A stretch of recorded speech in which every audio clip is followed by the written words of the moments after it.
হলুদ পেপার বা সাদা পেপার পেলেই আমরা ভাবি যে ইটালিতে পেপার পেয়ে গেছি বা লিগেল হয়ে গেছি।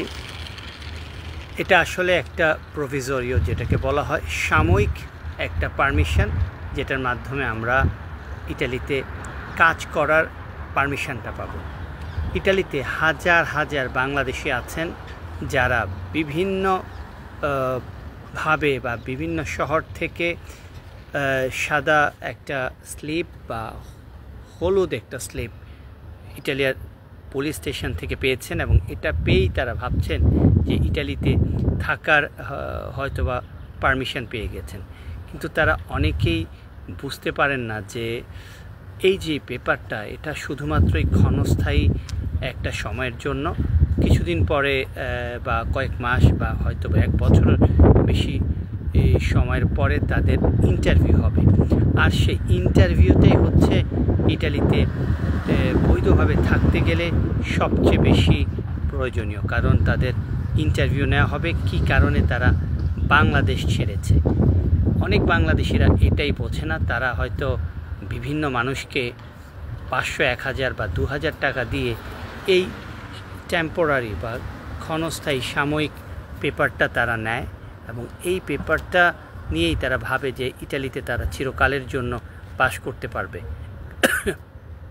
কোনোভাবেই সেটা সম্ভব না। কারণ আপনাদেরকে ইটালিতে যদি স্থায়ীভাবে বাস করতে হয়, আপনাদেরকে একটা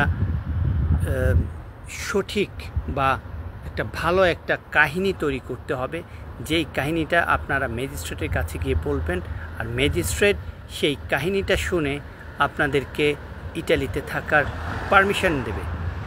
অল্প কথায় বলতে গেলে, আপনি যেই সমস্যায় বাংলাদেশ ছেড়েছেন সেই সমস্যাটা আপনাকে বলতে হবে। আর এই মুহূর্তে বাংলাদেশের কোনো সমস্যা নেই, যেটা বাংলাদেশ ফরেন মিনিস্ট্রির পক্ষ থেকে ইটালিয়ান গভর্নমেন্টকে অবহিত করা হয়েছে। তাই আপনাদেরকে কি করতে হবে, সবচেয়ে বেশি সমস্যায় পড়বে যারা কৃষি ভিসাতে ইটালিতে এসেছে, কারণ তারা এখানে থাকার পারমিশন তো পাবেনই না, তারা জানেনই না যে ইটালিতে কিভাবে লিগেল হওয়া যায়। আর তারা না জেনে শুনে বিভিন্ন পুলিশ স্টেশনে গিয়ে বাংলাদেশিদের কথা শুনে কেস মারছেন। এতে তারা উপকার তো হবেই না, অপকার হবে। তাই যে কোনো ধরনের আইনগত কেস মারার আগে আপনারা রোম, মিলান, নাপোলি যে শহরেই থাকেন, একটা আইনজীবীর পরামর্শ নেন। কেস তো সবার শেষে, সবার আগে পরামর্শ, সঠিকভাবে সব কিছু তৈরি করবেন, তারপরে কেস মারবেন। প্রয়োজন হলে যোগাযোগ করবেন।